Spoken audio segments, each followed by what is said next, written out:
Hey everyone, welcome back. In this video, I'll show you how to fix Payoneer something went wrong error. First, check your internet connection. Try switching between Wi-Fi and mobile data to see if that solves the problem. Then, if you're using a browser, clear your browser cache and cookies. Then close the app.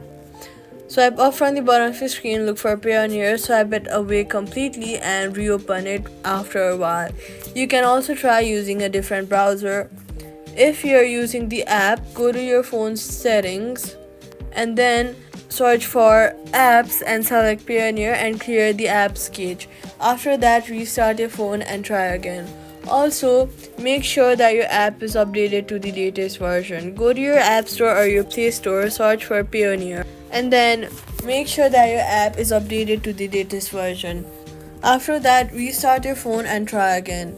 Outdated version can cause this error, so update it. In most cases, clearing cache, updating app, or restarting the device fixes issues or this error. That's how you fix something went wrong error. Do not forget to subscribe.